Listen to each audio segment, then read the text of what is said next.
This segment of the Bass Kayak and Beers podcast is supported in part by Douglas Outdoors, serious rods for serious anglers. Go to douglasoutdoors.com and check out their new lineup of Era rods that retail under $100. Norsk Lithium, the lithium battery that you need is just a click away. Go to norsklithium.com and check out some of the lightest lithium batteries in the market with the best warranty in the business. Mariner Sales, located in the heart of the DFW Metroplex, Mariner Sales has the largest inventory of kayak and kayak accessories in North Texas. You can also shop online at marinersales.com.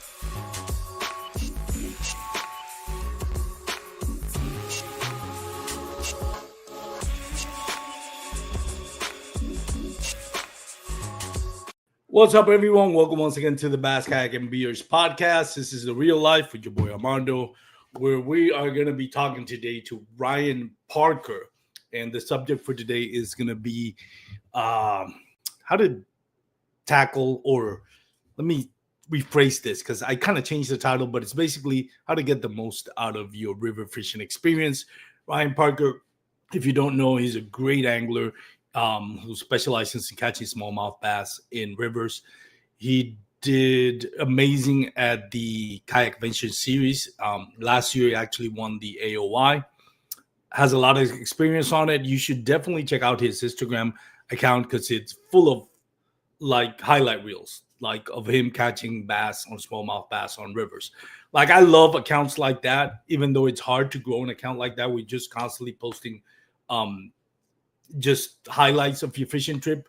For whatever reason, the algorithms want something different, and it is what it is. But I personally enjoy his account and those types of accounts more than the typical account because that's entertaining for me. That's value for me. Just watching him or anybody, just to, no frills. Just here I am catching a smallmouth bass. This is how I caught it.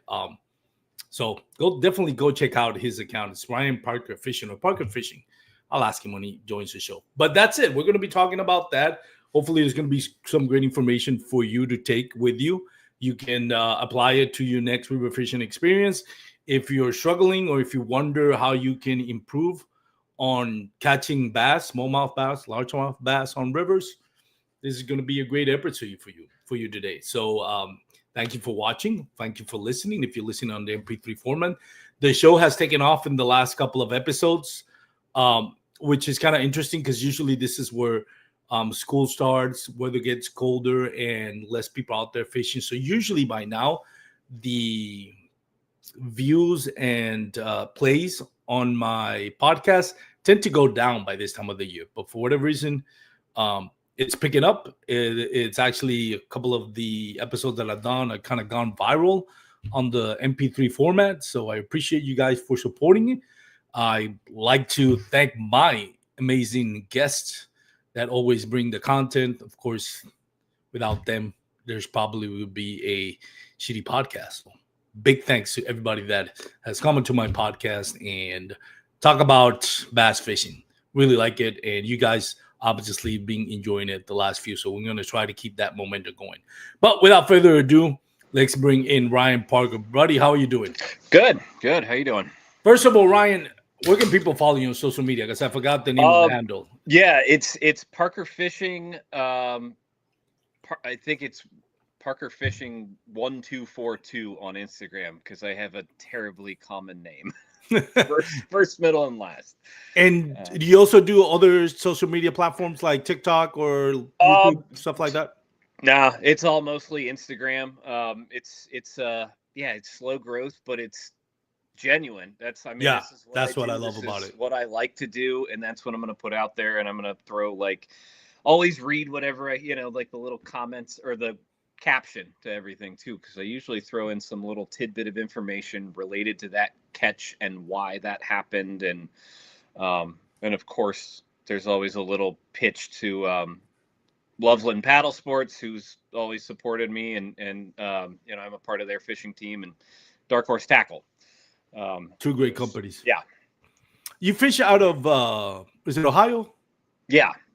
I'm based right here in the middle of middle of the state, Columbus, Ohio. But I do a lot of like, I'm a road warrior. I get restless. Like if I just haven't left, like been far enough away from home, like I get incredibly restless and I just have to go. And I think that a lot of that stems from just, being I bounced around a lot as a kid. I was in the military and I never was in one spot very long. So I think it's just kind of ingrained in my nature at this point to excuse me, to just go like that. So like this past Monday, like on a whim, I drove back up to the Allegheny River in Pennsylvania and fished there. And I think I'll, drive an hour from home this Saturday or Sunday and go fish there. And yeah.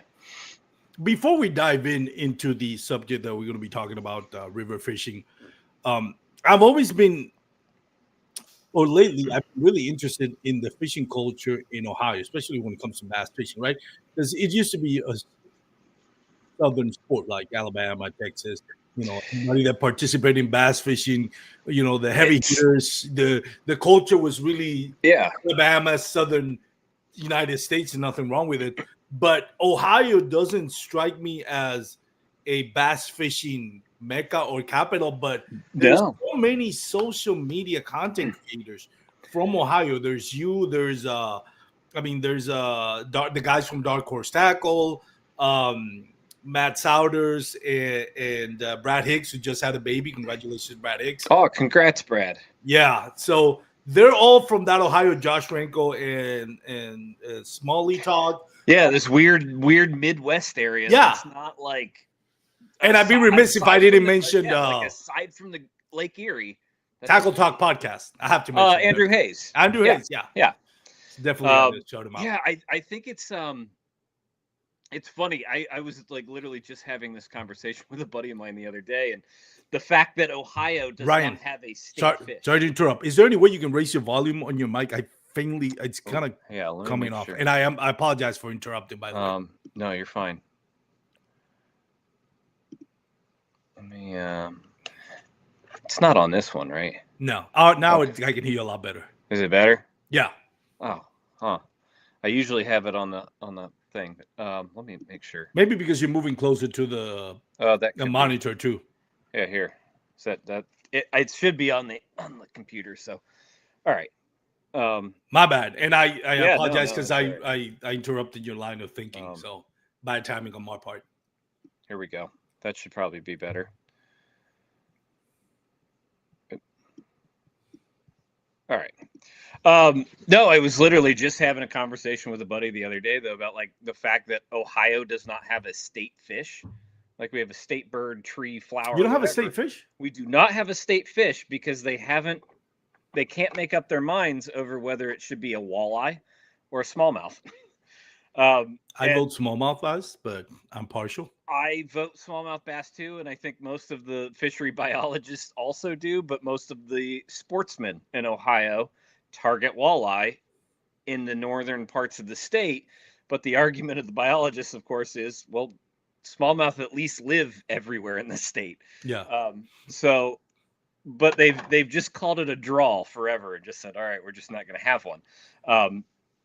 So yeah, outside of like Erie, it goes overlooked for bass fishing. And I'm not saying that like we can stack up to Texas and Florida and, a lot of other places as bass fisheries go, or, big bass states go, but we do have some great lakes, some phenomenal inland waterways too, that I think just go overlooked, and you mentioned a lot of the guys that are kind of from this area. And if you've lived here long enough, you kind of discover those places that are right in your backyard, and that's usually where it starts. And and then honestly, like I can think of like, the top-notch bass fisheries that I can be on.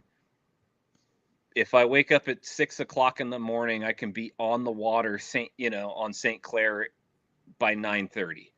I can be, if I wake up at 4, I can be on the Susquehanna River by 10, and so like logistically speaking, I guess we're just surrounded by a lot that's within a pretty close drive. So if you don't mind driving a little ways, It's not a bad spot to be.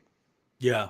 No, I've been dying to go back to it. I fished um, Niagara River with Andrew Full from the Serious Angler podcast. Had a great time chasing smallmouth bass. I did it from a boat.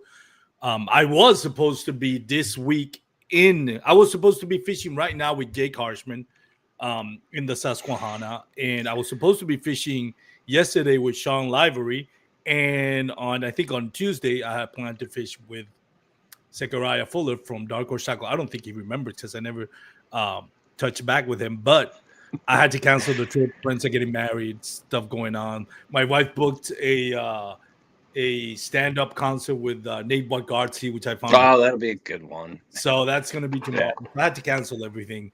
But I've been dying to go to that area, Susquehanna, and all those rivers that feed into the Great Lakes, I guess. Yeah. Well, it's great. Like it's funny. Like half the, like in Ohio, we've got like half our rivers flow north, half our rivers kind of flow south and into the Ohio. So it kind of depends on where you're at. But yeah. And, but I don't know, they're all kind of unique. In this whole just region, we'll call it the Midwest kind of. Ohio's considered Midwest, but I like we're the beginning of the Midwest. So I feel like we're the redheaded stepchild of the Midwest because we don't quite fit over there. We don't quite fit over here. I think Brad Hicks said once it was like Brad Hicks called it the armpit of the Midwest. Yeah. You get down around. Hey, and not my words, by the way. Ohio, and they may as well be full blown Southern at that point. So we're just confused. But yeah, like here it's kind of funny. Like I never experienced a truly big river. I think until like well into my like kayak fishing experience. So I started kayak fishing in 2016. And that was actually coming out of like more of a fly fishing background for both smallmouth and trout. That's like I've always gravitated towards rivers. I grew up like 5 minutes from a big lake in big. I'm gonna put that in quotes because just about anywhere is like this is like a. Our big lakes are the size of a creek arm of like a Gunnersville or a Toledo Bend or, Lake Fork or whatever. So I grew up like near a lake and I would ride my bike there and go fish or, ride to some, like little residential ponds or the creek down at the other end of the county road that I grew up on.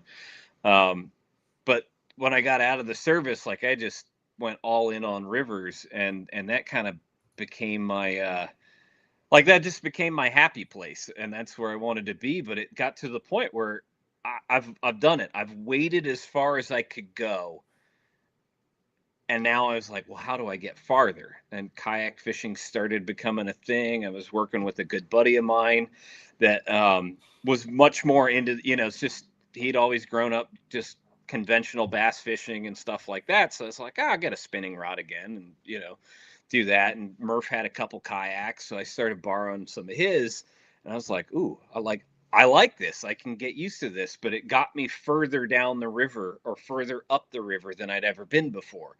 In so many of these places I'd explored, and one thing led to another, and now I've been through 20 kayaks, and wow.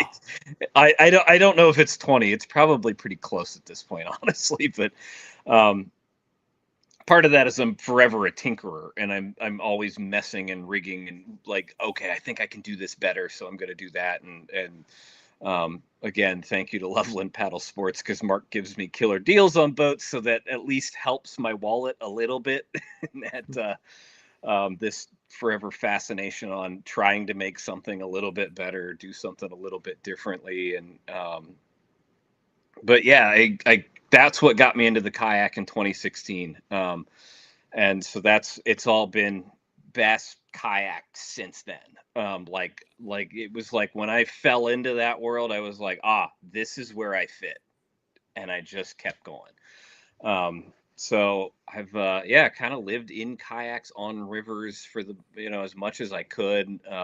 until then. I started competing in like this Ohio State Trail.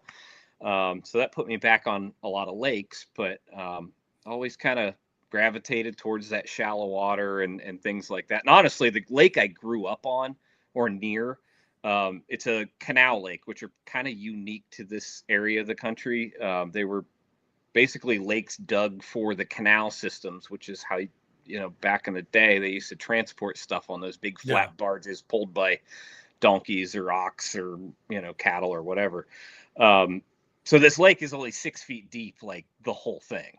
Like, it was like, I don't know how to fish deeper than 6 feet. Like, I joke with that. Like, if I fall out and I can't stand up, I'm uncomfortable because I don't know how to fish that. But, well, that's why you're the great guest for this episode, and that's why I'm so excited that we're able to bring you to this episode, because I want to talk about that. Like, there's a lot of intricacies with river fishing for smallmouth bass, largemouth bass that I think, like myself, we don't have that many rivers, especially in that way. They're like a lot of moving water or just within mountains and stuff like that, at least not where I live. So your knowledge, not just of what baits to throw, but what kayaks works better, what accessories come in clutch, because they're going to be different from a big water lake. Before we do dive into it, I just want to give a shout out to everybody that's watching live. Cam from the Clumsy Kayak Angler, Jeremy McCormick, the Oilfield Angler, which I need to get him as a guest on the podcast soon, and Dave Erke, Wolf of Walmart. Thank you for watching, guys. If you have any questions for our guest, feel free to put it on the chat. We'll try to answer all your questions. But let's dive in with kayaks. Like, is there like, maybe not just one, but what type of kayaks do you look for river fishing? And what, not just the models, but what makes that kayak or that design better than other designs, I should say? So I look for maneuverability is still pretty important. Yeah. And I think there's actually kind of two trains of thought on this. One of those is how do you approach a river? Do you fish the big, slow, deeper pools, or are you targeting fish up in those rapids, those fast water sections and things like that? Are you traveling a lot, fishing different places, small rivers, small creeks, things like that? Because, like, if you're fishing, say, the Allegheny, for instance, if you're fishing those big, deep pools, you can get away with something like a New Canoe U12 or a Bonafide XTR or PWR. Some of your bigger lake boats can handle that just fine. But what I really look for in a riverboat is something that can kind of do a lot of everything. It handles the current really well, and that's like maneuverability is huge. So usually you're going to find that in a shorter than your average fishing kayak, so that 10 to 11 and a half foot range. I like it, a lot of times in current, I want more volume in the bow of the boat. So I predominantly fish out of a Crescent Shoaly, or I fish out of a Crescent Primo Shoaly, or an inflatable more than anything else. And the biggest thing with all of these is that they carry a lot of volume. They sit very high on the water. So it just makes them more maneuverable, but specifically the Crescents are pretty notorious for this. And then also like the Jackson Coosa X, the Bonafide RVR, if you look at how much more volume is carried in that nose, and there's more of a rocker profile, right? So I was about to ask that. Yeah. So you've got more volume in the nose to keep, because when you're usually hitting these waves in big water and stuff like head first, so you want some more volume to keep that nose up and out of the water and from really spearing these things, right? And then that rocker gives you the maneuverability to make. Don't be distracted. You can I know. Get to that question. I saw Dave pop up here, and I'll answer the question. So the question is, to read it for those that are listening on the MP3 when it's uploaded, is Wolf of Walmart, Duke Urki does ask, does a pointed nose like a new canoe flint help with the river maneuvering? Go ahead. Maneuvering, it cuts water better. Yeah. It cuts water better. It's not necessarily the sharpness of the nose, but more call it the width, right? Like volume, right? Like if I just have a cup, right, that has whatever it is, 8 ounces of volume to it. Uh, 2 cups is bigger. If it's pointed, it's fine. But like say like the Bonafide RVR is a really good example of one that is pointed with a lot of volume. I think the Flint's another one because while it's pointed, it quickly widens, right? So you have a lot more volume up there to keep it up. And then the rocker profile allows you that maneuverability too to make those quick, powerful paddle strokes, to maneuver your boat because those waves will toss you in ways you don't want to go. And I will say there's an art to learning the flow of kind of going with that flow a little bit. And that gets into like a little bit of something that like when I first started river fishing from a kayak, I got in over my head a couple times, like just because I'm familiar with water. I'm familiar with the power of water. But understanding, your skills and abilities and how that relates as a paddler. And I motor. I have a motor, stern mounted motor at this point now, and I prefer that. I prefer to work upriver or motor way down and then work my way back up and stuff. But that doesn't negate learning how to paddle and building those skills, right? Like, because you're always in current, and your motor can only do so much. And if you don't know or haven't learned how to paddle, it can get you in a lot of trouble by trying to rely on the motor, because it's much harder to maneuver a kayak with all the extra weight that a motor and battery add than it is, otherwise. So if it becomes muscle memory without that stuff, it's much easier to, like, when you get into that situation where you can quickly pull up your motor and then just pick up the paddle and make those same, what paddle strokes to make to be effective and efficient at correcting the mistake or the kind of hairy situation you may have gotten yourself into. And so that kind of, we'll touch more on safety, but that's a good point to learn. Like a couple years ago, I really made it a point to learn paddling skills. Yeah. Like I thought I was like, okay, like I know what level I was comfortable up to. And so I actually went, you go on YouTube and look at, Eric Jackson has all sorts of paddling skills, and all this stuff is applied to whitewater. Yeah. But it's across the board. This is just basic paddling skills. And specific to river fishing, I mean, where do whitewater guys go? They don't go to their favorite lake to go paddle whitewater, So they're masters at reading current, and they're usually traveling much faster than we are. So I would start with, Eric Jackson, was the founder of Jackson Kayak, was an Olympic whitewater. I mean, this will probably not sit well with some people, but I've always thought of bass fishermen are not athletes, even in kayak fishing. Like, you're not necessarily an athlete just because you know how to fish. That doesn't take a lot of athletic ability. However, there are some anglers out there like Eric Jackson, Drew Gregory, Jeff Little, who are athletic, and that gives them an advantage when we're talking about river fishing. Now, not all of us, I'm in my 50s. I'm never going to be athletic. I never was when I was young, and I'm not going to be now, right? But you can help yourself in not just catching more bass, but more importantly, staying safe, making it back home. And with that, there is we need to stress that if you are continually, even if you are river fishing for the first time or you plan on doing it for the long haul, if you have a lot of moving water or a lot of bends and all that, you do need to work on your paddling skills. Because right now, and I use a Hobie PA14 and I have a motor. I barely touch my paddle. Like I can't remember the last time I Yeah. actually used my paddle for kayak fishing. But when you're in a river, which you can flip a lot easier, um, current is gonna take you wherever it's gonna take you, and there's not a lot what you can do if you fall out of kayak to stop that.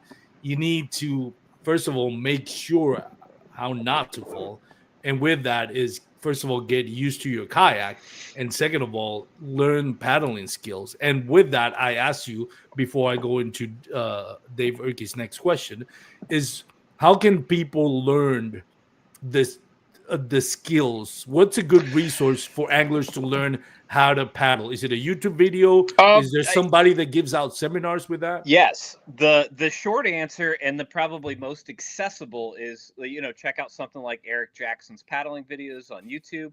But if you want a really like in-depth course, find somebody who is ACA certified for this stuff. And they're like the American Canoe Association is training people in the kayak fishing community. I know I think Jeff Little, Dustin Hoy at Raccoon Creek Outfitters are two That's a people great I dude, know. by the Yeah, way. I know personally that have taken the kayak fishing ACA certification course, and they're qualified to teach these things.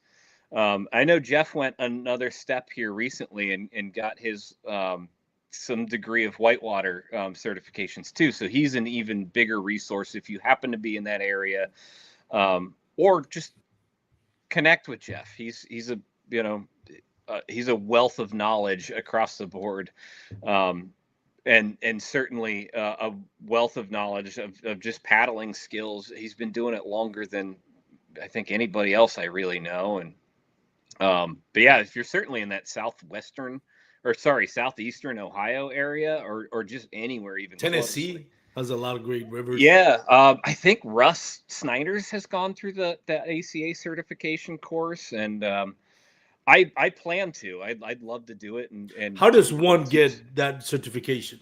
Like if Um, somebody says like instead of watching and learning from Jeff Little, why don't I get it? Like how can somebody get that yeah, certification? get on the American Canoe Association's website, and you can fairly certain just navigate there. You can find a class that you can take, someone that you can learn from, or the classes to become an instructor yourself. So I think that's and just the American Canoe Association. It's just a great resource for paddling safety and I mean just paddling resource. It's been there for a long time, and um, yeah, good resource, and it can put you in touch with the classes or the people who you can learn from, whoever's close by. Let's go with some of the questions from our Yeah. viewer. Dave Erke had one, but it had to do with the kayak design. I think you covered it already. So we have another question from Dake. It says, well, due to a joke he mentioned previously, says, but seriously though, what's the most dangerous obstacle you have come across in a river? The what often to me is one of the most dangerous obstacles are strainers, which are laid down trees in rivers. And I've got kind of two stories about this. Like one, the very first time I ever finally flipped my kayak in a river, was just it was me being kind of clumsy and negligent with the motor. Like I didn't pull my kill switch off. I was in an eddy right next to some fast water. I bumped my throttle and my motor was turned all the way to one side. So it threw me hard into that fast current. The back end of the boat caught the current, flipped me. Um, it sent me in the kayak straight down into a straight like I got the kayak flipped back over because I've practiced reboarding and flipping my loaded kayak and things like that. I got it flipped over in just seconds, even in the swift water. Made sure I assume my safe swimmer position, which is feet up off the bottom, because that's you don't want a foot entrapment. And then I look downriver, and it is pushing us right into a big tree trunk that's hanging in the water. So I push off the boat, get myself clear of it, because I got at least hundreds of dollars of gear on that boat, but that's not worth it. Not worth my life. So I push off the boat. My boat got pinned, flips again on that strainer. I'm clear of it. I was able to swim back up, walk out on the strainer, and push my boat down off of it. Meanwhile, my buddy Billy is like yak attack landing net, scooping up all my gear out of the river and stuff like that. And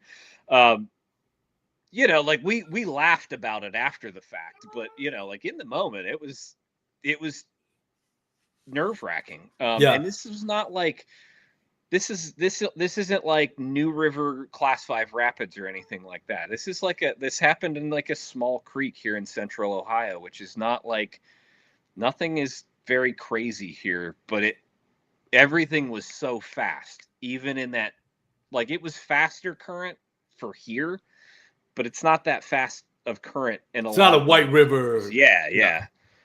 So, and like, I bring that up just to say, like, at this point, I've been doing it for, like, when that happened, I was 5-6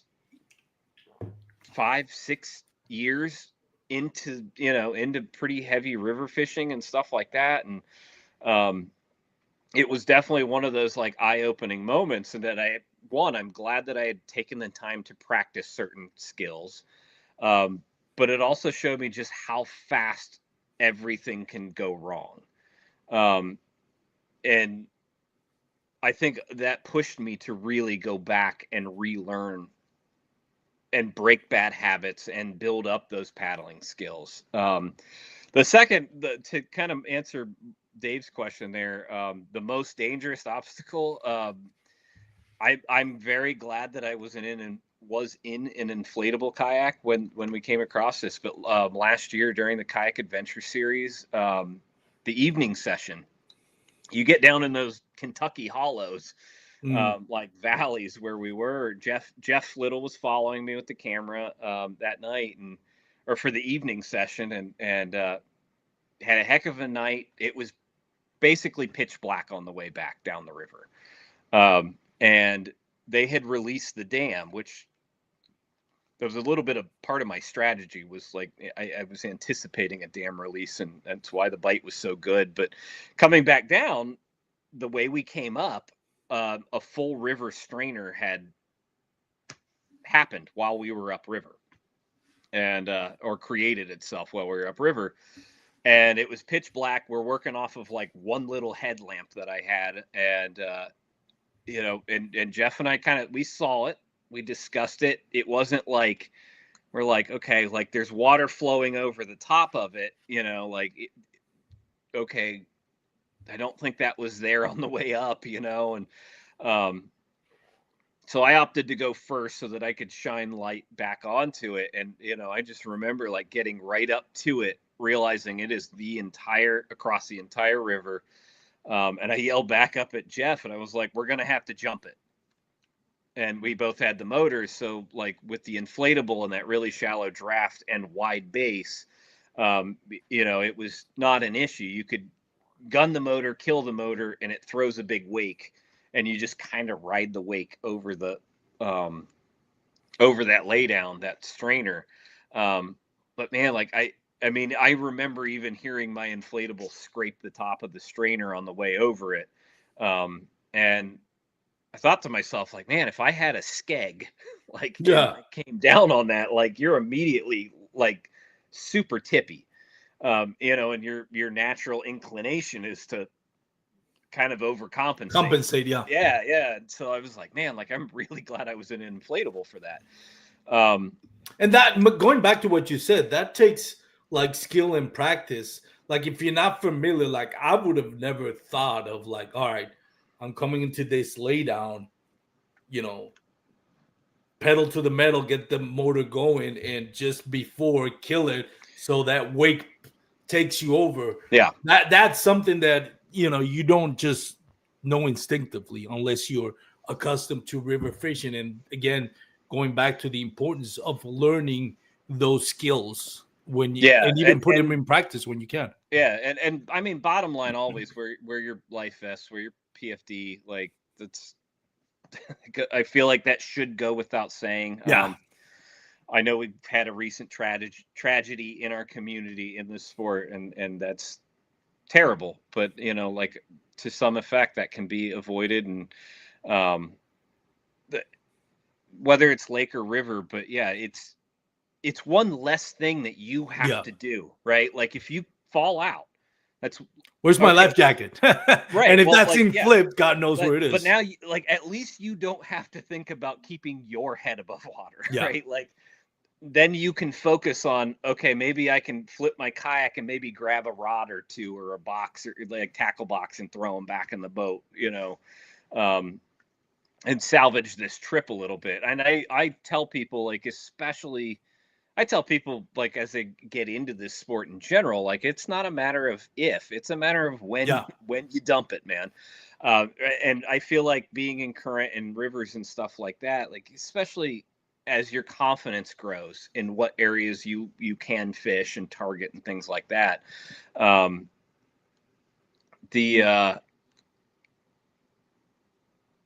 half lost my train of thought. Like, you're focused on fishing in whitewater, right? Like, it's easy to like ignore the rock right over there or something like that. That's especially like, when you're hooking, when you're just setting a hook and you just got a big bite, right? Your whole senses are like tuned into. You're Let me get that big smallmouth that bass thing that you're gonna bump into and do this, and so like just have that thing on and keep yourself safe so that you can come home at the end of the day and tell all your buddies about the fish that you caught. And I see the clumsy anglers comment down there too. Drag chains and anchors, stakeout poles. That is a good question.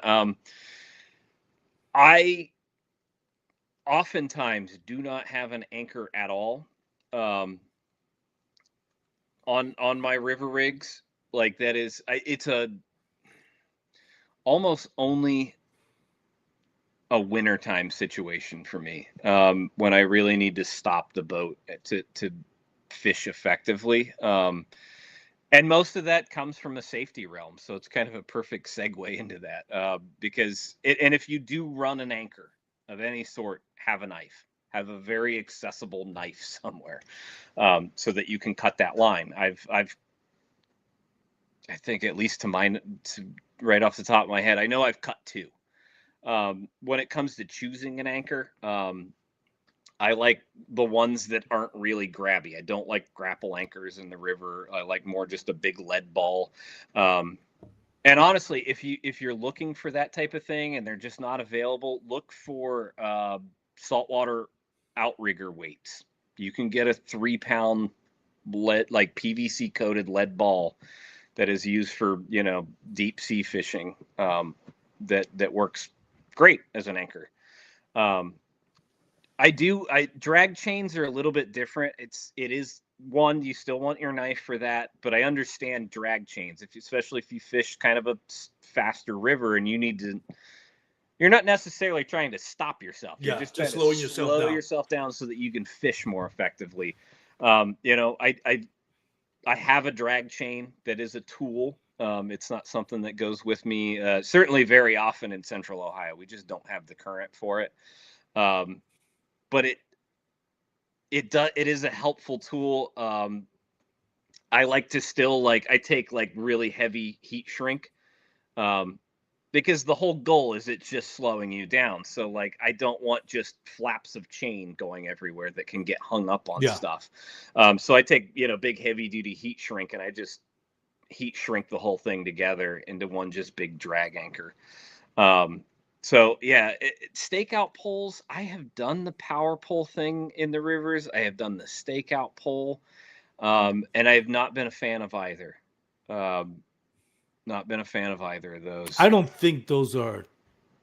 It's more for like when you're not bank fishing, but when you're hitting like maybe like the like cattle. Maybe you're fishing cattle and it's windy out there, and you just want Yeah, to you just don't want to be spinning around or right. the wind moving you from your Yeah, spot. I when think you're it's in more real like a wind yeah, anchor when you're in than real current, like it, yeah, I mean, you're immediately flipping around backwards, yeah, which then you are flipping around backwards in the kayak, and you're casting up and around that thing, and it's just not. Um, and then also in current, the other thing that like big thing about power poles and why I don't love them on rivers is if you're on a particularly narrow river with a lot of overhanging trees and yeah, stuff, man, it's a recipe for disaster. And honestly, that goes for rods too. I do yep, not like vertical rods on the river, and I don't like a lot of rods on the river. Jake Hepner, is who I kind of learned this from. His 4-rod system is what I think that's just kind of what he calls it. But you know, his 4-rod system is basically you have one rod for covering the top of the water column, one rod for the middle, one rod for the bottom, and a specialty rod, whether that be like a really finessey type rod, a punching rod, a big swim bait, whatever that is. But that way it limits you to 4 rods. And it's a lot easier to get 4 rods horizontal somewhere in your yeah. kayak than, anything else. Or that specialty rod, a lot of times for me, like if you've got hull storage, it's great to just shove that one down in the hull until you're like, okay, I think it's time for, like, maybe I'm looking for a bigger bite. Let me get that big swim bait rod out or that glide bait. And those were those river kayaks like the RVR from Bonafide and the Shoaly Crescent. They're built, they have that um horizontal rod storage kind of like in built in Yeah, within the deck yeah, that makes it built in along the yeah, sides of the Shoaly, and then the RVR is specifically molded to have the angled yeah, flush mounts that like just stick everything back. And of course, you can build out your black pack to just. Um, I really like the Omega holders for that too, because you oh can yeah, you can stagger those. You can put 2 on one base and get them down low and stuff like that. But yeah, always backwards.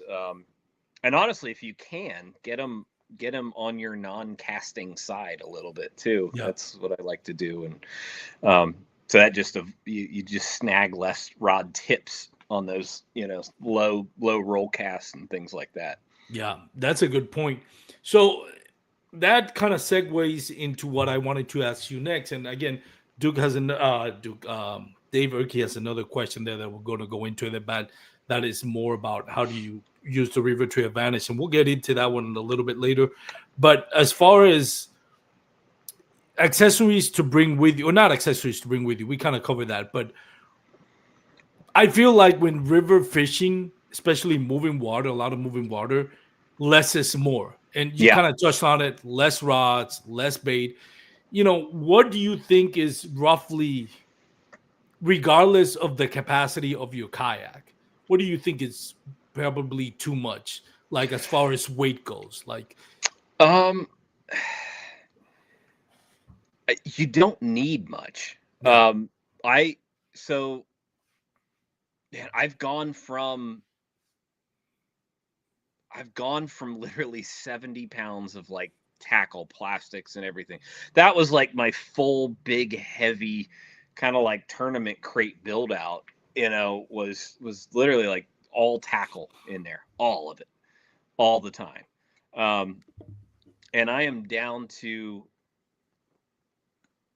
like 2 3600 size boxes is what I have fished basically the last 2 years of tournament fishing. I have fished it out of 1 to 2 3600 size Plano boxes. Um, I build one for clean clear water, and I build one for dirty water. There's overlap between both because there's always those middle ground of clarity and things like that. But um, I've got a kind of a lineup of baits that just like 95% of the time that's what I'm fishing. When you're dealing with current, you're at a little bit of an advantage. Much like a lake or anywhere else, like there's always inactive fish. But there, when you start to kind of figure it out and learn it, you're like, oh, okay, this is where the active fish are. So a lot of times I'm targeting just the active fish, and that just allows me to take a lot less. I still carry some, some slow moving baits and jigs and things that I can finesse a little bit with, to maybe get one of those bites here or there from one of those less active fish. I mean, sometimes you just have those off days, or the fish have the off days, um, and you have to resort to stuff like that. But it all fits very easily, into two boxes for me. And don't get distracted by the oh comments. no, it fits in. So what Cam is retying, saying, like, it's funny, like retying, like I've simplified so far that like I don't really I don't use leaders anymore. It is like if I'm finessing, it's on 10-pound braid. That's it. To 8 or 10-pound braid is what I finesse with. 30-pound braid across the board on everything else. It's the fish in the river. I don't think they're line shy, because they constantly have things just moving by them all the time. It's part of their regular environment, and so I don't think that they're like, oh, that thing looks kind of like food has this other thing that looks kind of like something that just floated by me 7 times attached to it. Like, that's not how they think. They're like, oh, that's food, and if I don't eat it now, I'm not going to get to eat it, right? Like, it's just passing me. So I don't think that I just don't think they have time to consider the line. I don't think they worry about it. I don't think that even fish in lakes worry about it all that much. There's studies that show their lateral line is sensitive enough that even if you have, 2-pound spider web on, 2-pound test spider, they know it's there. So it's like, what's the point? Like, do you feel like with the being that the biggest difference is moving water versus a lake, it's more stagnant water, if you will. Does that change in anything your setups? Like you already mentioned, less time retying, so we get rid of the leader line.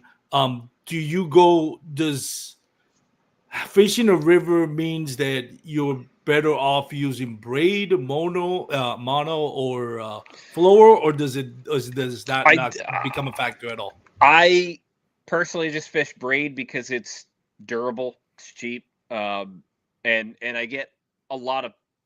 I throw a lot of single hook baits, and part of that is because I have maybe one chance to get it in a tree as I'm passing by, moving through fast water, and that single hook bait, if I make a bad cast, I can get that out of there, right? Like if I throw it up over a piece of wood or whatever, I can fish it out of there, and I still have a chance of getting a bite. But whenever your line hits the water in current, you've got a bow in your line, right? You're already at a slight disadvantage. So if something grabs it really fast, and I think that's where the braid makes up for it, and that's why I opt for braid, because there is no stretch, so you just get more positive hook sets. So that's like, I would say fluorocarbon's probably your second bet, especially something that is a low stretch fluorocarbon. If you just can't break yourself away from it, mono, maybe a mono leader for top water, just to float it. But usually you're moving things fast enough that it doesn't matter. There's certain times of year, like post spawn, when smallmouth are up kind of fry guarding a little bit, that they are in these really slow sections, and so like just slow fishing a popper like you do a lot in the post spawn anywhere else is quite effective. So maybe a mono leader there, or if I do switch over to like glide baits, I tend to use a fluoro leader just to add a little stretch to those treble hook baits. And I think it improves the action of a lot of glide baits, because most of them were designed around fluorocarbon or mono in general. So it's just kind of it helps the bait's action a little bit, and it just helps you work the bait correctly. What I find interesting when you mentioned about fluoro, and obviously you are a lot more educated on river fishing than I am. I'm just looking at it from the point of what the pros and cons of braid are, which what would how that translate into river fishing. The only thing that I would ask, first of all, braid is a lot lighter. So, example, on a windy day, if you are casting around trees or around structure, braid is just horrible because the wind is gonna take, even if not your once your bait lands in the water, even if it landed at a perfect spot, the wind is just gonna take that, slack and Yeah. maybe get it into an area where you don't want to. Also, braid is a lot more prone to get snag on on timber and brush piles, which I would assume a river is Did conducive plenty to of it. that. Yep, Is plenty there of that. any thought on that? So with the wind, a lot of times, like, if I'm on a smaller river, a lot of times wind's not an issue. I'm blocked by trees or hills, mountains, whatever. But and I know that you could say, like, oh, well, what about the Susquehanna? It's a mile across. The wind funnels through those mountains in certain ways. And a lot of rivers, they are in valleys, so you can kind of predict the movement of the wind. There's actually an app, the Windy app. I use that a lot because you can look at wind forecast and which way it will be blowing through certain areas. And it does a pretty good job at predicting kind of how that wind's going to move through those areas. And you can choose a section of the river where the wind is in your favor, which is not something you can usually do on a lake sometimes, like when you're that exposed, it's the wind is what it is. A lot of times you can choose sections of the river where the wind either plays in your favor or it's so narrow or tight that it blows right over you and you've just got the wind block of the trees or a bluff wall or a mountain or something. I like braid as far as current is concerned because it is light. So like I throw a lot of heavier baits. Okay. So like generally speaking, I would say most of my fishing is done with 3/8 or heavier. And usually half ounce is like, that's just my starting spot. Half ounce is usually what I have tied on. So that pulls the braid underwater quicker.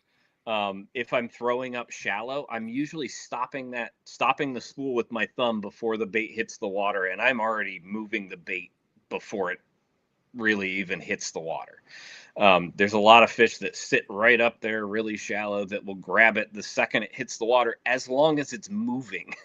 If it does the splash and you've got to switch hands and do that stuff, like I feel like you're at a disadvantage for fishing for those, or targeting those fish in particular, because it's if it's not moving, it's not alive to them, and it's it's a threat, right? So they move off of it. But if it's looks like it's spooked, no, it's moving, it's fleeing right out of there. They're triggered to try and eat that a lot of times. And so that like helps with that bow in the line, right? Like if you're stopping it midair and letting it land. And I think another big advantage of braid in current in general is it's much thinner in diameter. And it doesn't seem like much, but when you're dealing with current pulling on line, right? Say you're drifting jigs and things like that, you're getting a more natural drift out of a jig because it's not pulling on the jig as fast, right? Like Flora Armando's a bigger diameter. There's more surface area there, so it's carrying it down the current faster, or pulling your line a lot faster, and pulling your bait out of a strike zone air type area a little bit faster. We got a question from, Michael Bradley says, does Ryan prefer a specific color braid? That's a good question. Is there a specific color braid that you prefer? And I'll add to that, is there a specific color braid that you recommend you do not to use in rivers? I use black or moss green. That's pretty much it. They're hard to see. So, I will still throw a leader on my spinning setups. Like if I really have to, if I feel like I really need to, I really need to finesse fish. So I will use the neon, like I think that like aqua green, like the neon green line, yellow, are just the two that I can see the best. I've tried red, I've tried pink, I've tried blue, tried a lot of them, but yeah, that like neon green and yellow, I can see them the best. And then I'll run like a 12-pound leader on those. And the 12-pound is really only a line diameter thing.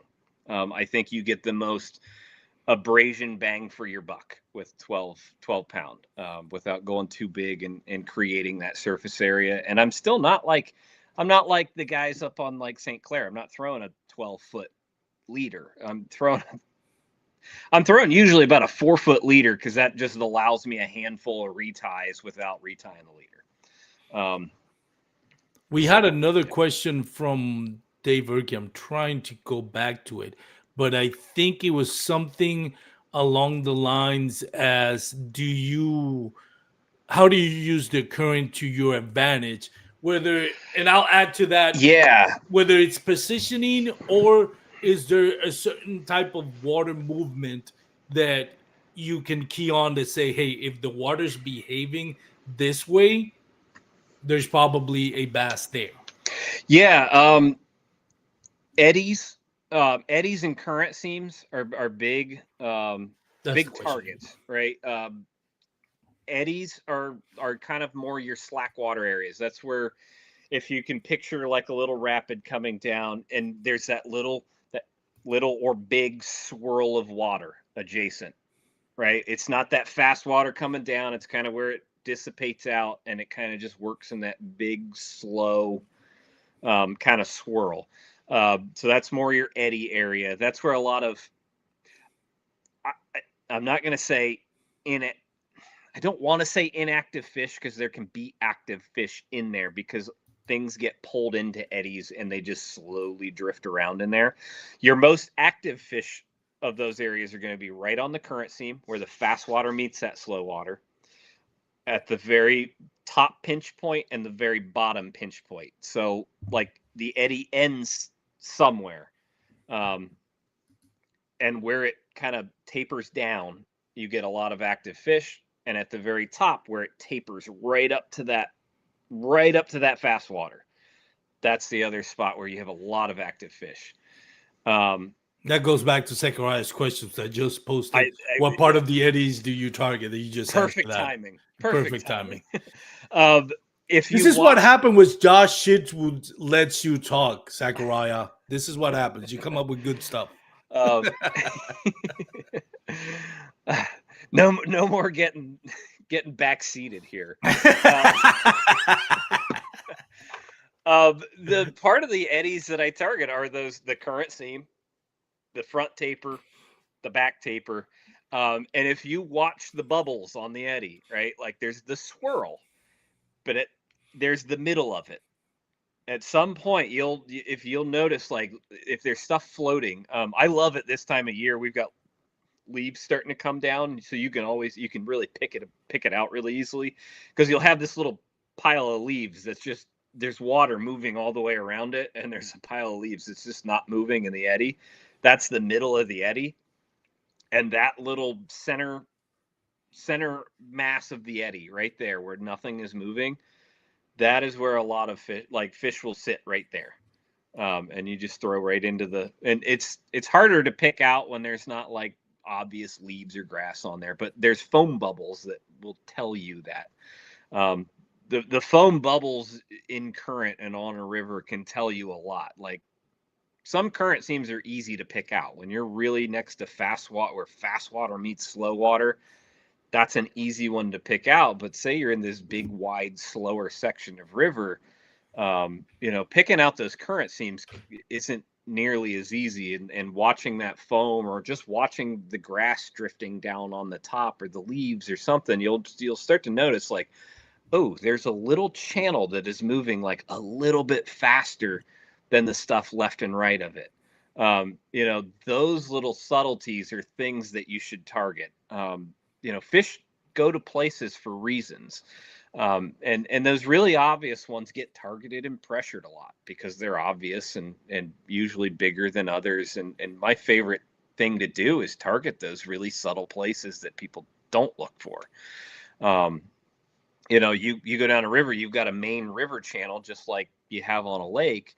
But a lot of times, if there's current moving all the way across it, you might have a secondary channel. It might only be 8-10 feet wide down the other bank, but you know, the path of least resistance, everybody's going down that main channel side. And sometimes those biggest fish will sit in that little secondary highway over there because nobody bothers them. I have a question, and well, first of all, let me go before I forget. Let me go to Wolf of Walmart. They had another one. Oh, here it is. Glide baits. Do you use a floating or slow sinking? I'm sorry, because of the current. I use slow sinking because it's usually what you can get, and I try to make them sink a little bit faster. If you are, how do you make them sink a little bit faster? I upsize the hooks. Oh, cool. Is number one. That's like I'll upsize the hooks a little bit. And usually, if that's like a full shank, like round bend treble, I will upsize to like the short shank. Those are usually spaced and placed in a very certain way that ends up increasing your hookup percentage. So you don't want to change that too much. But and then you can lead wrap them. And then storm suspend strips and suspend dots I use often. I also make some of my own that are a little heavier than your average glide. Oh, nice. Hey, nothing like making your own glide. Yeah, that's catching fish on it. It's a process. I've kind of enjoyed it though. It's kind of therapeutic to make your own bait. I've never done it, but I would imagine it's kind of therapeutic. I'll tell you what, like when you actually start catching stuff on it, it's like your mind's blown. Like, oh my god, I made something that like big ones will eat. I made fire. There's a company out of Cincinnati, River City, that their glides tend to be a little bit on the heavier side, and I think that. Well, while I don't know for sure, like he's kind of a river fisherman, so I have a feeling it's intentional. But yeah, that's so I do go with the slow sink, and usually it's because by the time you hit that thing you're trying to work it out of, like it can drift off of it very quickly, so you got to get it down a little bit faster, and that's the same principle of why I choose a 1/2 ounce spinner bait right out of the gate over a 1/4 ounce or something like that. There are times if they're up in flooded grass and things like that it's like high water scenarios that I'll go to stuff that lingers a bit longer in that general area. But I'd say for the most part, until you're really confidently fishing rivers, don't try to tackle the high water. Don't push your comfort zone like that. But when you do get to that point, that can be some of the best fishing on a river. Is like we've been in a drought for a while here, and when you get that flush of water, and it doesn't have to come up a foot or 2 feet or whatever. When you get that first flush of water, if it just brings the river up, an inch or two. That's washing a ton of food right back into the system, and those fish go absolutely berserk. So let me ask you that, because that's always interesting. Yeah. So I've had interviews of anglers that have won tournaments in rivers, right? And they always talk about, well, day one, there was no water release. So this was the game plan. Game two already checked. We knew there was going to be water release at this point. I think you alluded to that on your last trip.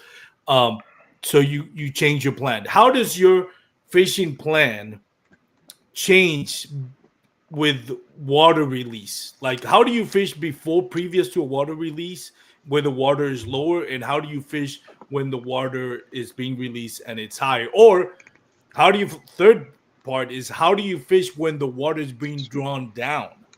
That's the hardest. Lower? That is the hardest. So the active rise. Power fishing. Any baits in particular that you're looking for? Something I'm assuming like a forage, like fish. Yeah. I go straight to my bladed jigs and my spinner baits. I've come to love the Deeks, the newest new Deeks jigs, bladed jig. The thing's awesome. And I usually put like a 5 to 7 inch trailer on that a lot of times. And usually it's like a fluke style trailer, or like Magnum Baits does the Wormser, which is, I think, like a shaky head kind of Nico worm, but it tapers way down. It's flat on two sides, and it's like 6 1/4 inches. It's a phenomenal bladed jig trailer, because it hunts so much. It just like, I swear they can't run straight. Like, they'll just dart out like every now and again. They make them really erratic. But I opt for those, and I almost tend to opt for the spinner bait over the bladed jig because it comes through woody cover a little bit better. You just don't get it hung as much. And I just cover water until I find fish. And then you can work. It's usually just some little, 15, 20 yard stretch of bank that they're just set up on, pushing bait up onto it or feeding heavily, whether that's crawls or bait fish. I think a lot of it, to me, it seems like a lot of times when that water is actively rising, those bass are in a big advantage on the bigger bait fish. And so those bigger profile baits, like spinner baits, a 6-inch mag draft, I throw a lot during that, those conditions. Like, they seem to be in an advantage over those bigger bait fish, and they can capitalize on that, especially those bigger class fish. So I'll opt for those bigger moving baits, and I'm usually targeting areas that that are those types of banks where it's like a bluff wall, a seawall, a very hard, more vertical bank usually with current pushing on it, because that current's just pushing those bait fish over there, and there's we all know what a big eddy kind of looks like. I call them pocket eddies. There's little micro pocket eddies that usually sit along those things that might only have room for one fish. But if there is a fish there, it's usually a big fish. So in a little 20-yard stretch of bank, you might have 3 or 4, 5, maybe more of those little micro eddies, where if you're really lucky and you hit like a wolf pack or a school of fish like that, like, man, like, almost every single one has a big fish in it. And I like last year on the Susquehanna, the North Branch Susquehanna, I can recall, like, that's where I won that at, was on this bluff wall that I found, and we had Hurricane Debbie blowing in. It was bringing the river up.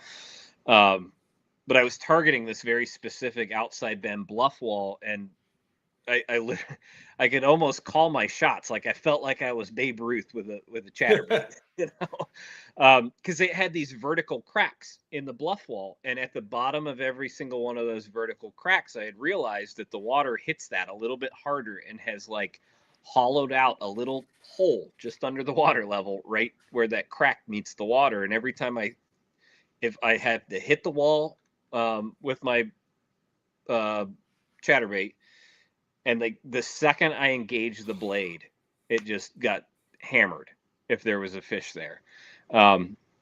So, and it was like I had like 7 cracks on this one bluff wall, and I just kept going from crack to crack to crack to crack for like an hour and a half or 2 hours, and it was like 90 inches in an hour and a half or something like that, or whatever it ended up being. I think it was like high 80s, but it was a lot in a short period of time. But when you have those rising conditions and you're in the right place during that, like, that's what you're looking for as it's rising. It's like, yeah, you might catch a fish here or there, but like, man, if you can find a spot like that, and the bluff wall's a really obvious one, like you have a giant cliff wall, like, oh yeah, I should go over there. Sometimes it's just a more vertical bank that's maybe a foot or 2, 3 foot deep that water's just pushing on. Maybe there's an undercut there, something that fish can use as a current break. But they can sit right there on that conveyor belt of food, because that's kind of what's happening. What about with? Oh, go ahead. I'm sorry. You had it. No, I'm going to work through it. So we've hit that rise. We're fishing the active rise, that plateau that can carry out. But the second those fish, and it is like a light switch, like you'd never believe. Like, the second we're done plateauing and it starts to drop, even slightly, those fish pull out. They pull out to the middle where they know it's safe. And it doesn't have to be the middle. And so this is just the deeper area, parts. yeah, deeper parts that they know are never going to be high and dry, right? Like where they're just comfortable. But usually this is happening when there's a lot of turbidity in the water. Like the stain is, you've got maybe six inches of visibility. And as it's falling, those fish will pull out to those deeper spots. And so that's where I kind of like to target the bigger eddies. And I look for the real slack water in those eddies. And I kind of work through that. I love Jeff Little's term, the progression of aggression. I kind of work through that progression of aggression through these areas. Like, but more often than not, I find that this is where your jigs and your bottom baits really shine. Something that you can leave there longer, because it's going to take them a minute to find it. And I actually really like a Tokyo rig. During this, I haven't heard that one in a while. It's I don't hardly fish it for anything but dirty water, like dirty falling water. So if I have rock piles that I can locate or know about, or a big laydown that I know's in, a deeper eddy, those are my favorite places to target. But I'll throw a Tokyo rig in, but I specifically rig it up with whatever weight I want to be on there. But I always have 2 pieces of tungsten on there. So on that wire, because then I can click it, and it just adds that, just an additional element for those fish to locate that bait. Like the trick is, it's like you're fishing it like a shaky head. You're kind of popping the slack, just clicking those pieces of tungsten together, but you don't want to move it, right? Because the longer it can stay in that one spot, the easier they'll be able to eventually track it down over there. So it's not that they're not like actively feeding. It's just that it's taken them longer to figure out where the heck that bait is. I've actually been playing around with like, that's for those that are watching on video. Yeah, that's what a Tokyo rig looks like, in case you weren't you can familiar with add a little, like the little Carolina rig brass clackers. I'll add that. I'll add that between the tungsten sometimes, or I'll just put the brass. Like sometimes, if I'm fishing like heavier tungsten, like 2 big heavy pieces is like too much sometimes. So that brass is a softer metal, so it creates a little bit of a lower frequency sound, which at least in stuff I've read, it seems like bass respond better to lower frequencies than higher frequencies. So I don't know how much truth there is to that, but I do believe that the clicking and the clacking and that vibration of that metal hitting against each other, I think it does matter, and it does help. Another thing I like to do is I'll take like micro bladed jigs. I specifically use the HH Customs Koosh ball, but I fish it like a normal jig on the bottom, but I'll give it these little rips. That blade starts immediately on that one. And then I just give it this little rip. It sends a bunch of vibration, and then I just let it sit. And I've been playing around with that quite a bit this year. It's something that the guys at Dark Horse turned me on to. And while it's certainly not its intended purpose, I've found it to be pretty effective, especially in those dirtier water conditions. But that falling water is tough. But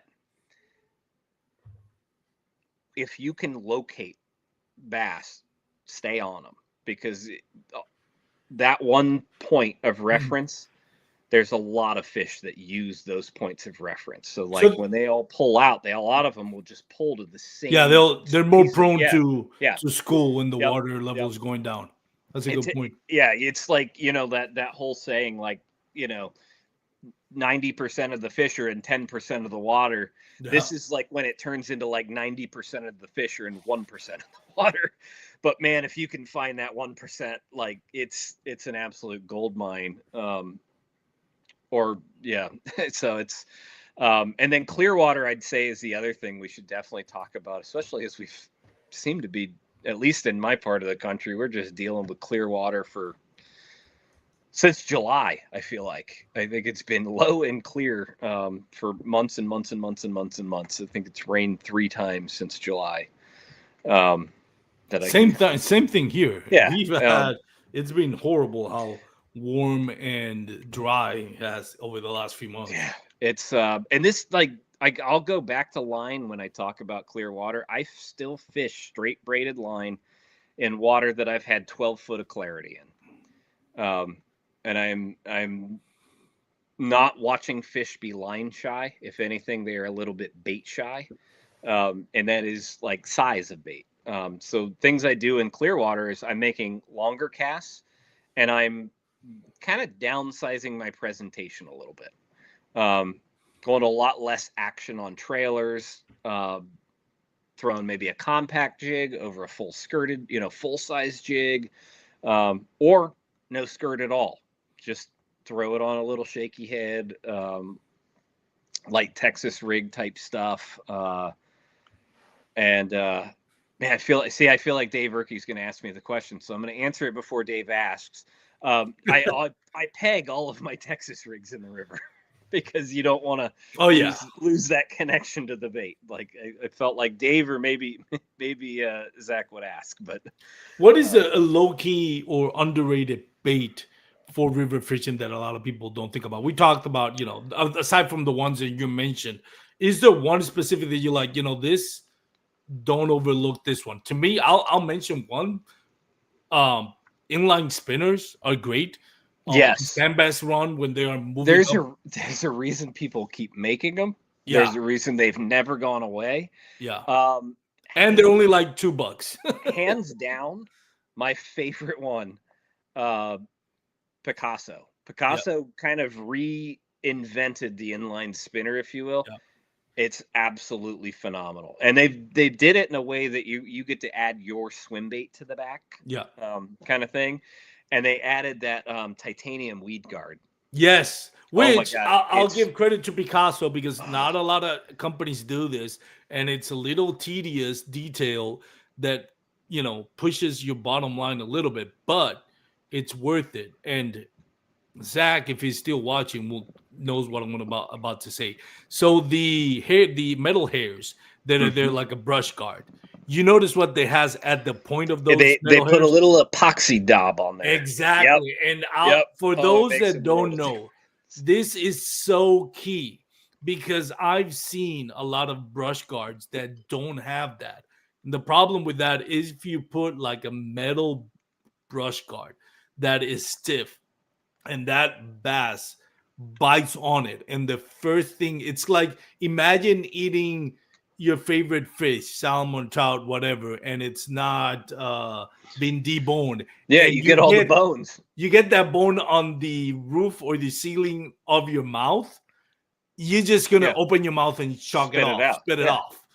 So bass does the same thing, and every time I see those, specifically those metal brush guards without that epoxy at the end, I personally stay away from those baits because, and again, I'll give a shout out to Picasso Lures because their commitment to quality is second to none. And I'm not paid by Picasso Lures. No, I'm just calling it how I see it. I've been introduced to their stuff mostly through either Kurt Smith's or Dark Horse, and their titanium, like the titanium spinnerbait that Dark Horse carries, it's a pricey spinnerbait. But I'm not even kidding. I've eyeballed that bait a million times, and I'm like, man, I just don't want to spend $18 on a spinnerbait. It showed up in one of the Dark Horse boxes, and that one spinnerbait, I think I caught over 200 smallmouth on. Never had to retune it one time. Never broke the wire. What actually ended up happening to it is like I had one of those like brain fart moments where I thought I tied it onto the end of my line and tossed it in the water. And I didn't actually tie it on, and in reality I just threw it in the water without tying it on and just sank to the bottom. So I don't know how many more fish it could have caught, but I know for a fact that one single spinnerbait had caught at least 200 smallmouth of everywhere from 19s down to 10 inches, But like anybody who's ever thrown a spinnerbait at all, 200 fish is unreal on one spinnerbait, and I'd never retuned it, after that many. So that's $18 well spent. as soon as I like saw how good that bait was, and it comes through what normal spinner baits come through, like even though it has that swing head, it removes a lot of leverage from the fish, which I really like too on that particular bait. But I went back and I bought like 9 more. And I was like, great, now I'm covered for the next 5 years with 9 spinner baits. Like not and I don't do the math, but like over 10,000 bass, because if it's 200 before you have it's unreal. Like, but if we'll even go like on the cheap end. Like if you're buying spinner baits at $7 a piece, man, 20 fish would be pretty phenomenal out of one of those. Before the wire breaks or it gets so bent out of shape that you can't retune it, and like, so one $18 spinner bait is worth it at that, like, for the amount of fish that it'll catch. And I just saw the other day that they're actually making a fixed wire with that same titanium now. I don't know if it's available yet, but I saw that the other day. So, Picasso has slowly become one of my favorite companies. And again, I'm not sponsored by them. I don't even know they exist. So yeah, the Susquehanna earlier this year was like, man, that was my biggest misstep tournament fishing ever. I wrote the wrong identifier code on day one, and like for Kayak Adventure, and if you're not familiar with how that works, it's a day and a half best 5 fish. So you have an evening session and a following day. And I had a phenomenal evening session, and I should have ended with like 94.25 inches, but I lost almost 90 inches from day one. And but all of that came on that Picasso inline spinner and a 2 3/4 inch tube, which I think is another very underrated bait. Yeah. And but I think as far as underrated baits go in the river, I think one that often gets overlooked is a swim jig. That is probably one of the most underrated, overlooked river baits. I cashed a couple checks in Minnesota this year, throwing a 3/8 Brazalo swim jig with a naked swimmer on the back, so like a 4.5 inch swim bait. If you know the Bitters brand, but that like combo and that particular swim bait, it adds a really cool secondary action to a lot of swim jigs that I really like. But you can skip them way, like that whole deal. I was skipping these things up underneath undercut banks, and you can just get them where you can't get a lot of other things, and for a horizontal presentation. And I feel like for some reason or another, it just got like, I think people had it in their head like, oh, this is a bait for around a lot of vegetation, and it comes through wood phenomenally also, and root balls, and rivers have grass too. And I'll upsize even to like putting a 5.5 inch trailer on some of the bigger ones, and I'll pull that through some of that, like when we get like the wild celery kind of, it's like almost like eelgrass, but it lays over flat, and the fish will sit right under the edges of like the flowy edges of that stuff. It builds a little canopy for them. And I'll throw like 1/2 ounce swim jigs with a big 5 inch boot tail trailer on there, and kind of crash it through that stuff and just float it down through that grass. And it does phenomenally in river vegetation as much as it does on the milfoil and hydrilla and pondweed and stuff like that on lakes. Yeah, it makes sense. Another question before I let you go, because I've had you over an hour now, and I don't like to take too much time from my guests. But I have to ask you this: as far as reels go, like there's the you get a faster reel, but you sacrifice torque in it, and I'm thinking both scenarios here. You need a fast reel to keep up with the fish that's coming towards you in the current, or are you going to fight in current? So that's going to mean you're going to have that's a good question. more torque, which means less speed. So which one do you go with? It's a great question. Really good question. And one that I've probably preached a lot to some of my friends and buddies and other people who know me, but I am almost always throwing an 8 or 9-to-1 reel. I take the speed over the torque, almost always, and the biggest reason is, even if I hook a fish in really heavy current, I can float down that current with the fish, right? Or if I'm throwing up into it and pulling it back, that fish is not running away from me up current. It is coming into the current, and it is coming at me as fast as I can pick up line a lot of times. So I think the line pickup and the fast speeds are more your friend than the torque.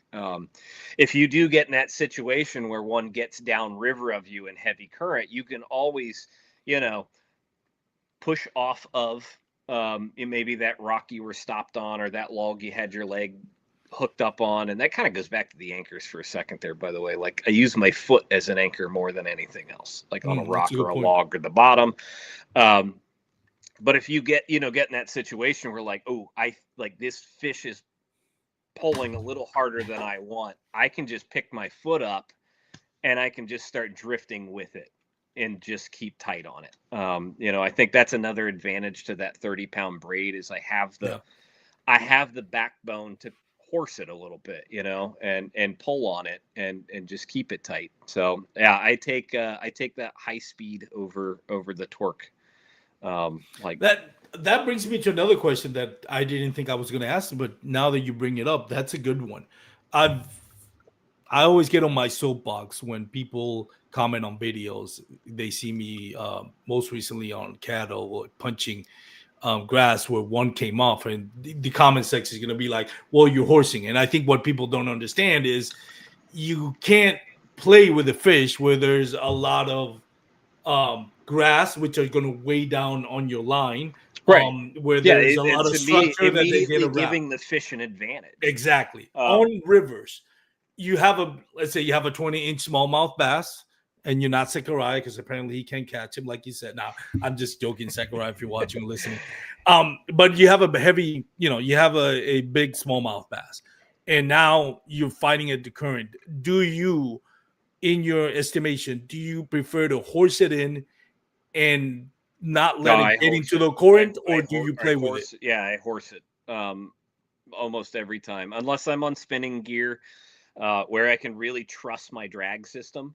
But if it's casting gear, I am horsing that fish in as fast as I can. Especially smallmouth, like they're acrobatic fish. They're doing that to throw that bait, and they're very good at it. So again, that higher, and I honestly, like, this goes into my rod selection too, and this partly ties into the line. I use a lot of moderate fast rods. I use a lot of softer rods. One, it gives me that forgiveness that, like, you get in line stretch with fluoro or mono. But to me, when you get it in the rod unloads slower. So on those big jumps, when that fish is, it takes your rod longer to unload, and it acts as a more effective shock absorber to me, to those big fish jumping. But I don't take a net, because it's one other thing to get hung up, tangled in, whatever. That's a good point. I boat flip a lot, and so I just horse them. I horse them, and I use their momentum, just flip them right into the boat, right into my lap, or I just pin them against the side of the kayak, and I just football, scoop them in. But yeah, it's the rod thing is very interesting, because I think this doesn't mention enough. When you look at YouTube channels that talk about rods and the difference between heavy, fast, and action, and I don't think they emphasize enough about the length of a rod. A heavy rod with fast action that is 7.5 feet long is not the same as a 6'8" heavy fast action rod. And the reason for it, for those that may not be familiar, is because the not the action, the heavy aspect of it. So the strength of the rod, which is what it's called, heavy, extra heavy, medium, medium heavy, is based on how the percentage of where that rod, and I'm not being probably very clear on this. Kind of have to watch a video on it, but it's just based on the percentage of how much that rod is going to bend. So if you have a short rod and it's a heavy rod, that percentage is going to be the same. The only thing is that rod is going to be a lot smaller, so that flexible side is going to be a lot shorter, which means if you horse a fish on that, is a good bet that you're going to rip that thing out of their mouth. So it makes sense when you're fishing on a river, because on a river you really don't want to take 7.5, 8 foot long rods. No, 7 foot is my usual. Yeah, exactly. And I, a lot of people say, like, well, what about casting distance? When you drop to a slower rod, the rod loads more. Yeah. If you drop down in the action, correct. Right. So like if you're like, I use a lot of TFO professional series. They're $99, like they're $100 rods, because I'm hard on stuff. The river things get snagged up on the river. Like, I'm just tough on things. And you don't need the sensitivity when you're fishing for smallmouth. So on my jig rod, I carry a TFO Resolve that is a 7.3 medium heavy fast, because I want the sensitivity on my jig rod. But that's the only one, you know. Yeah. You don't need sensitivity when a fraud stick, when a smallmouth bounces. Like, you didn't see the smallmouth bounce just hit the frog. They eat that spinner bait. When they eat that top water, so the others are moderate fast. It makes them more overall all around rods for me. But I have found that dropping just down from a 7.3 to a 7 foot, but going to that moderate fast, I'm not losing casting distance because the rod loads more and casts a little bit better, just because it's a little bit softer. And depending on the river, right? Every river is different. Like you mentioned, Susquehanna, it's more like a lake in some areas. But your small rivers where you have a lot of moving water, a lot of bends, you're not going to be really casting. Yeah, accuracy is almost more important than distance. Exactly. Distance is your biggest friend in that clear water. Yeah. And the Susquehanna is notorious for that. So, and that goes back to, like Jake Hepner's 4-rod system is, that specialty rod. I have a 7.5 foot medium light spinning rod that, like, I'll throw hair jigs, an absolute mile with. And it's for those situations. It's an automatic eat bait. If I just know where there's fish, like, I'll just throw that in there, because if there's one there, it's just gonna eat it. But it allows me to stay a lot farther away and throw that thing, that much further. But that's a specialty scenario. That's not your everyday river fishing. So yeah, it's that's good stuff right there. I'm glad we talked about the power and the action on rods. I get a lot of questions underrated about it, and I think it goes overlooked often. And until you see the difference. To me, what was eye-opening when I started, I wanted to my pitching rod was 6'8", heavy action, heavy, extra fast, and of course, because it was so short and it was a heavy, had almost no bend, and I kept losing fish when I was punching on grass. And then when it kind of dawned on me after talking to people, it's like, no, you need a longer rod. And the reason for it, I didn't understand at the time, is like, when you set the hook up, that gives you more leverage, because now your rod is 7 foot tall. It's 7.5, almost. You got a longer lever. Exactly. So the fish goes more up than it goes sideways, which means you can get it above grass, get it above timber. Yeah, you almost got to pull it out of the hole that you put your bait in. Exactly. Right? And also because even though it's the same action and the same strength, because it's longer rod, the percentage stays the same. So that means you get a few more inches of rod flexibility, which gives you that parabolical bend. And I think I've never heard anybody talk specifically about that. They always talk about what's the difference between action and strength. And it's like nobody really talks about it's not the same with the size. I think with the softer rods too, when you get used to that hook set too, you don't have to hit them right away. Yeah. I feel like my single hook baits, my hook to land percentage has increased greatly. And I think I'm a pretty heavy handed person with a hook set. So I think it often saves me from myself having that softness in the rod because it doesn't rip such a big hole. But I think it also allows the fish to get the bait more because they can really suck that in more, and the rod's not, fighting it quite as quickly. And it's the same reason that everybody throws glass rods for chatterbaits, and that became a very popular thing to do. It's very similar principle. I think that, like, it's not as big of a hole. You're allowing the fish to eat the bait better, and then you also gain that, that parabolic bend and that big shock absorber in the softer rod. Yeah. And with the braid, you're not losing any hook setting power. Exactly. You're almost upsizing the power of the rod with the braid because the braid's so much heavier line, right? Like, and it has no give. Your medium heavy almost becomes a heavy. Yeah, that's a good point. So that's a huge tip to end on. Yeah, no, that's that's a whole rabbit hole in itself. But Ryan, I've had you for an hour and 36 minutes, and I really appreciate it. You did 2 shows in one. You just did the lesser known Dark Horse Tackle live show. I'm just kidding, of course.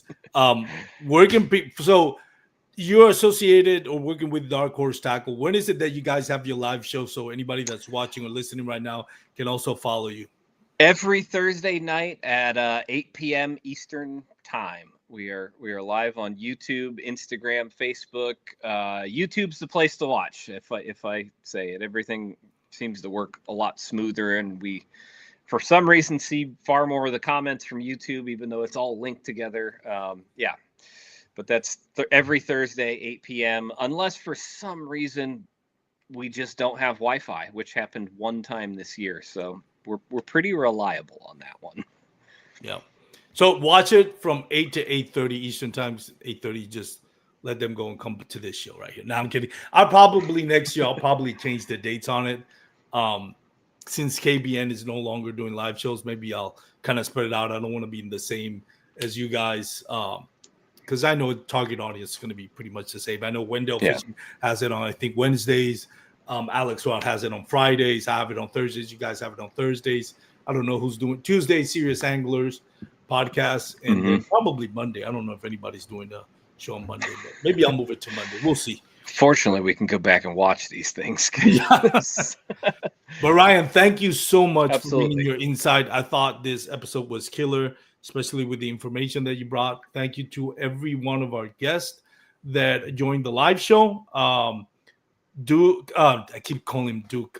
Dave Erkey, the oil field angler. Cam from Clumsy Kayak Angler. Metal Jones, Zachariah Jones from Dark Horse Tackle. And I think we got a few newcomers. Michael Bradley also commented. Thank you so much for your questions, Michael. So, with that being said, if you're going to be underwater for your PFDs, also remember we do have a live show every Thursday. You can follow us on Instagram, Facebook, and YouTube, Bass, Kayak, and Beers. And if you didn't get it, if you want to rewatch this, you can also go to our MP3 format, Spotify, Apple Podcasts, iHeartRadio, pretty much all the major podcast streaming platforms. We are there, and you can listen to it. And if you watch it on Spotify, you also have the availability to watch the video version or just listen to MP3, whatever you guys want. So again, Ryan, thank you so much. Before I let you go, any final words, any final advice? If you're in the area, Loveland, Ohio, that Cincinnati area, fantastic kayak dealer, and for the best baits that no one's ever heard of, Dark Horse Tackle, all small business, American-made stuff. That's and thanks for having me, Armando. Oh, my pleasure. Thank you for coming to the podcast, man. Hope we get you coming soon. Any tournaments next year? I know the tournament season has ended pretty much this year. I'll probably be doing some of the kayak adventure series. I got some life changes, life shifts next year. Oh, So hopefully it's for the better. Oh yeah. That's Definitely good. for the better. A bit of a career shift, but yeah, all for the better. And but that might take me out of the tournament scene a little bit next year, but I'll be back. So Awesome. might be a Well, nice. whatever it is that you're doing, man. I'll be fishing for Yeah. sure. First of all, find some time to fish, and lots of success on whatever it is that you're planning for next year in your career changes, man. Thank you. All right. Well, thank you everybody again for watching. Have a great night. Peace out. And remember, we're your PFDs, for the love of